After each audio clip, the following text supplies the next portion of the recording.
Hello बच्चों, I am doctor Atula from doctor Atula's house of biology. Continue करते हैं photosynthesis in higher plants को। पिछले वीडियो में हमने बात की थी C3 साइकिल की, तो अब हम टेकअप कर रहे हैं C4 साइकिल को। C4 साइकिल को C4 साइकिल इसलिए बोलते हैं because first stable compound formed is 4 carbon compound. तो ना इसमें और C3 प्लांट में, जैसे हमने पिछले वीडियो में डिस्कस किया था, इनमें बेसिक डिफरेंस क्या है कि primary acceptor of carbon dioxide दोनों में डिफरेंट है। In case of C3 plants it was RUBP, यहाँ पर हमारे पास ये PEP है, तो फॉस्फोइनोल पायरुवेट है। अब C3 और C4 में क्या फ़र्क है? C4 प्लांट्स के अंदर हालांकि प्राइमरी एक्सेप्टर डिफरेंट है, it is PEP as compare to RUBP in C3 plants, लेकिन बेसिकली ये C3 साइकिल भी परफॉर्म करते हैं। तो प्राइमरीली तो C3 साइकिल होगा जो कि बंडल शीथ में चलता रहता है, लेकिन मीजोफिल के सेल्स में ये दूसरा एंजाइम यूटिलाइज करता है। तो दे आर स्मार्ट वर्कर्स। कैसे? ये जहाँ पर एग्जिस्ट करते हैं C4 प्लांट्स, वो है dry tropical regions. Dry tropical regions में एक तो टेम्परेचर ज़्यादा होता है, साथ ही साथ इसमें क्या होता है कि टेम्परेचर के साथ साथ ना लाइट इंटेंसिटी भी ज़्यादा होती है। तो C4 प्लांट्स ने ये स्पेशल मैकेनिज्म अडेप्ट किया जिसकी वजह से वो हाई इंटेंसिटी में और हाई टेम्परेचर वाले एरियाज़ में अच्छे से वर्कआउट कर सके। तो साथ ही साथ इसमें फोटो रेस्पिरेशन एब्सेंट होता है और इनकी प्रोडक्टिविटी बायोमास के हिसाब से देखें तो वो भी ज़्यादा है C4 प्लांट्स की। तो ना सारा चक्कर कैसे पड़ता है कि जो हमने बात की थी रुबिस्को की, why we called it rubisco, ribulose 1,5 bis phosphate पे एक्ट करने वाला जो एंजाइम था, that was carboxylase oxygenase. Carboxylase कब था? जब कार्बन डाइऑक्साइड होती है ज़्यादा, और ऑक्सीजनेज में कब कन्वर्ट हो जाता था? जब ऑक्सीजन की एक्सेस हो जाती है। तो मतलब ये एक्चुअली ये ना कॉम्पिटिटिव होता है ये साइट, तो उसकी वजह से जब ऑक्सीजन की एक्सेस आती है तो इसकी एफिनिटी ऑक्सीजन के साथ बढ़ जाती है। तो कार्बोक्सिलेज वाला ये जो एंजाइम है, इसको तो प्लांट बंडल शीट के अंदर वर्कआउट करता है। इसने कैसे मैकेनिज्म फॉलो किया? इनके पास स्पेशल टाइप ऑफ एनाटमी होती है, we call it Kranz anatomy. तो क्रेन्स एनाटमी क्या है? बेसिकली क्रेन्स का वर्ड का मतलब होता है रेथ। रेथ इज कि उस सर्कल्स में, जैसे इसकी अगर हम एनाटमी देखें तो क्या होता है, बंडल शीट बजाय एक सिंगल रिंग में होने के सेल्स के, उसमें अंदर कंसेंट्रिक रिंग्स होती हैं। तो मल्टीपल रिंग्स हैं बंडल शीट की, एंड उन बंडल शीट के सेल में स्पेशल एक मैकेनिज्म भी है कि दे आर ए ग्रैनल, मतलब ग्रेना नहीं है।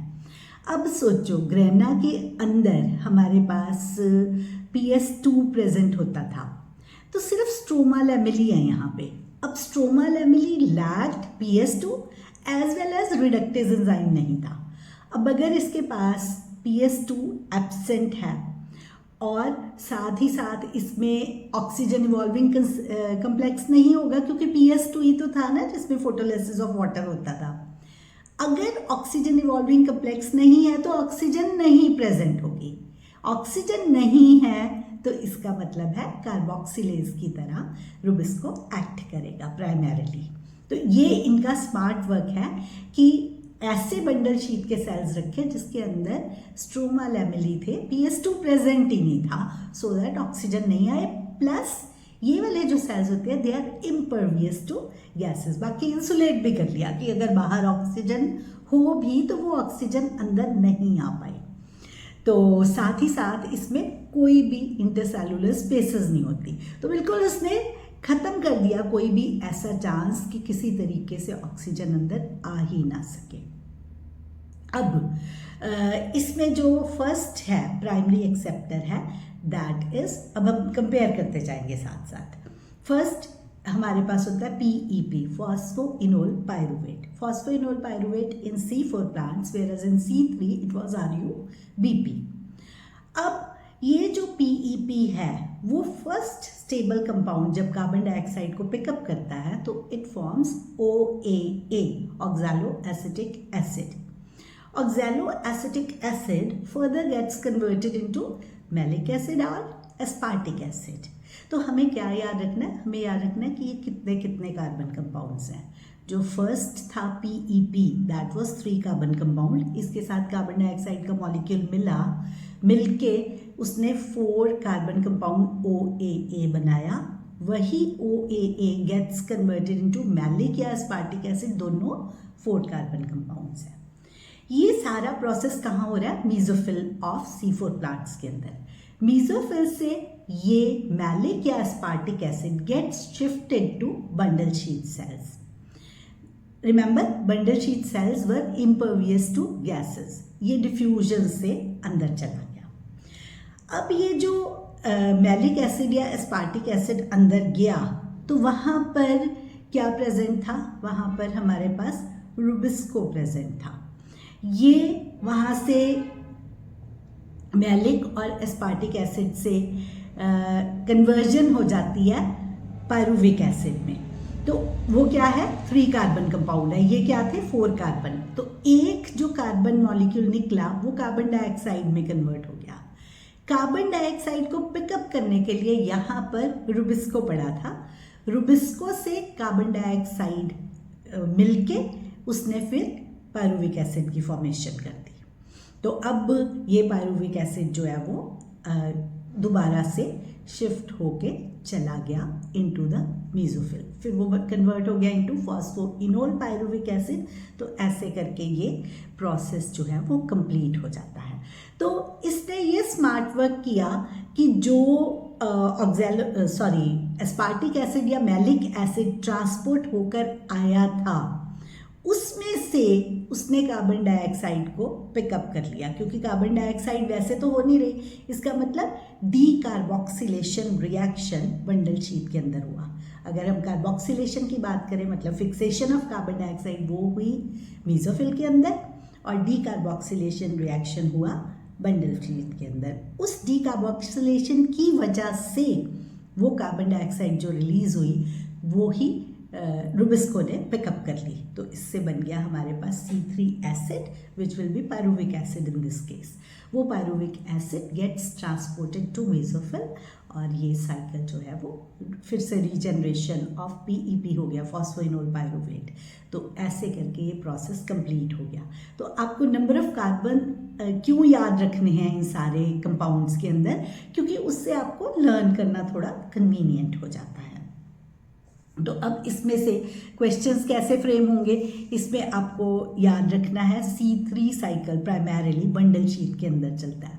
C4 साइकिल मीजोफिल के अंदर चलता है. Of course primary acceptors in both the cases C3 और C4 में आपको याद रखने हैं फर्स्ट स्टेबल कंपाउंड्स याद रखने हैं.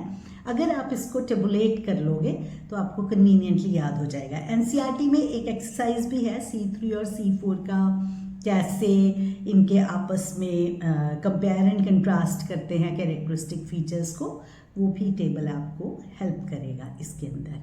तो इसके एग्जाम्पल्स जो हैं C4 प्लांट्स के, दे आर मेज एंड सॉर्गम. एनर्जी एफिशिएंट क्यों है? क्योंकि इसके अंदर फोटो रेस्पिरेशन नहीं होती. तो अब हम बात करते हैं कि ये फोटो रेस्पिरेशन है क्या. बेसिकली सारा चक्कर किसका है? रुबिस्को का.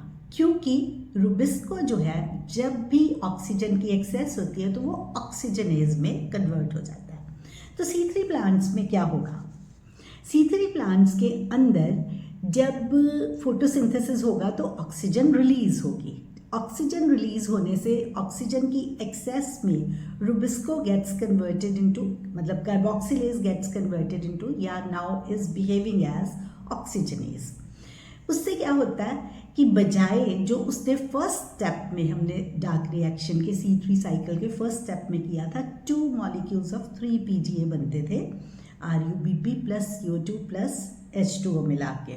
तो अब क्या होगा? यहाँ पर वो 1 मॉलिक्यूल ऑफ 3 PGA बनाएगा and another molecule of 2 phosphoglycolate की फॉर्मेशन होती है. तो 2 फॉस्फोग्लाइकोलेट 2 कार्बन कंपाउंड है, इसीलिए फोटो रेस्पिरेशन को sometimes we call C2 cycle. इसकी साइंटिस्ट थे डिकर एंड टायो, जिन्होंने ये फाइंड आउट की थी। तो ये देखा गया कि ये जो 2-फॉस्फोग्लाइकोलेट था ना, ये ना बड़ा अनइकोनॉमिकल था। तो इसका मतलब क्या हुआ, 50% of the carbon dioxide is lost, है ना, अदरवाइज फिक्सेशन होनी थी CO2 की। तो 2 मॉलिक्यूल्स ऑफ 3 PGA बनने थे। अब क्या हुआ, एक PGA बना और एक 2-फॉस्फोग्लाइकोलेट बना। वो जो 2-फॉस्फोग्लाइकोलेट बना वो क्लोरोप्लास्ट से प्रोक्सिसोम में जाता है, फिर वहाँ से माइटोकॉन्ड्रिया में जाता है, फिर वहाँ से रिटर्न आता है। तो ये एक बिल्कुल यूजलेस प्रोसेस है, क्योंकि इसमें ना तो ATP का सिंथेसिस हो रहा है, ना NADPH का सिंथेसिस हो रहा है। तो it is a wasteful process. Photo respiration word जो रेस्पिरेशन से इसे वैसे रिलेट कर लेते हैं कि ये ऑक्सीजन को यूटिलाइज कर रहा है, otherwise it has nothing to do with respiration.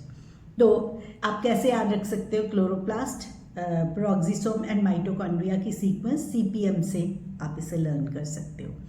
तो फोटो रेस्पिरेशन की वजह से लॉसेस होते हैं। C3 प्लांट्स में फोटो रेस्पिरेशन होती है, C4 प्लांट्स में क्यों नहीं होती? क्योंकि bundle sheath is impervious to gases 1, 2 is A granal chloroplast की प्रेजेंस होती है, एंड इसके A ग्रैनल क्लोरोप्लास्ट की वजह से क्या होगा, PS2 इज एब्सेंट, और जो PS2 एब्सेंट है वो ऑक्सीजन इवॉल्विंग कम्प्लेक्स एब्सेंट होगा, इसलिए ऑक्सीजन रिलीज नहीं हो रही। इसीलिए C3 जो प्लांट्स है they are less efficient as compare to C4 plants. इसी तरह से लाइट इंटेंसिटी का भी वेरिएशन होता है, वो हम फैक्टर्स के साथ वो वाला पॉइंट हम डिस्कस करेंगे। तो इस वीडियो में इतना ही।